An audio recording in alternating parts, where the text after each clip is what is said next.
Hi, good morning. This is Dr. Izhar again from Chicago.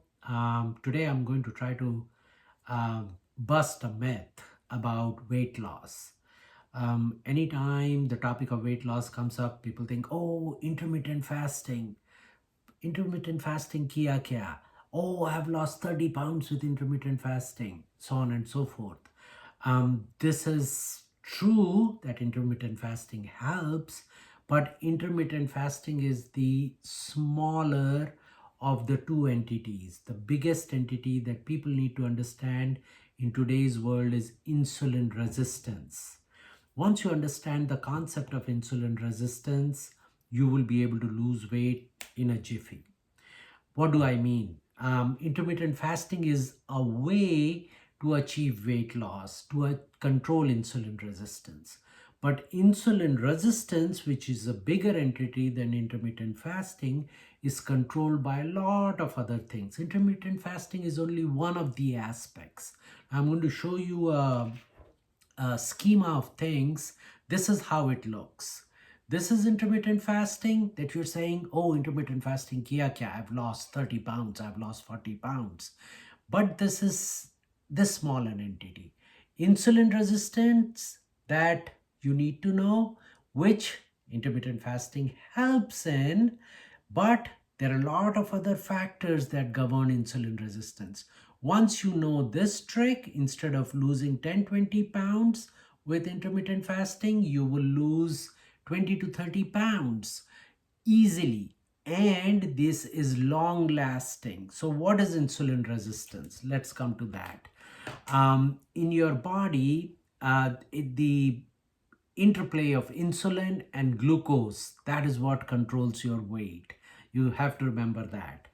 um, Glucose is what gives you fat, what gives you energy.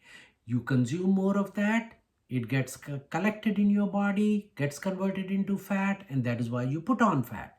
So more glucose is bad. Less glucose will stimulate insulin, you will feel hungry, and then you will put on weight. So glucose, more of glucose bad, less of glucose bad for weight. Either case, you will put on weight. Less of insulin, more of insulin, either case, you will put on weight. So it has to be a balance between glucose and insulin. And it is very easy to achieve that. Consider your body. Your body is made up of muscles and organs. Those are the only two things, right? Muscles, if you see, of your arms, chest, abdomen, legs, is 95% of your body. Organs like heart, liver, kidneys are 5 to 7 centimeters, 8 to 10 centimeters. They are 5% of your body total surface area. So the predominant control of glucose and insulin is by the muscle mass, which constitutes 95% of your body. Now, what happens in the muscle mass is when you do activity, the glucose that is there gets utilized and your glucose goes down. That breaks the cycle of insulin resistance. What happens in insulin resistance is there is insulin in the body, but it is not able to work on anything. It is not able to work on your muscles because your muscles are not active. So that is what gives rise to insulin resistance, that your insulin is not able to act on your glucose in the body. So that is why the muscle mass, once it moves, the glucose is utilized, insulin is put into action, and you lose weight. So exercise, exercise, exercise. Physical activity, physical activity, physical activity is the key to the weight loss. Why? Because it tackles the root cause of the underlying problem, that is insulin resistance. Now, coming back to this, insulin resistance is broken down by exercise, is broken down by fatty acids and antioxidants, and is broken down by drugs. The most common or popular drug these days is um, People use Metformin, people use GLP-1, Ozempic, and all those drugs for weight loss. And fatty acids and antioxidants is another important concept, how to break insulin resistance. This is a whole big topic, requires in-depth discussion, which I will definitely, God willing, post a podcast down the road. But to give you a brief gist, so the muscle which comprises of 95% of your body, you exercise, it is taken care of. The insulin resistance part is broken. The fatty acid and antioxidants are the ones that work on 5% of your body mass, that is the organs. Omega 3 fatty acids, fish.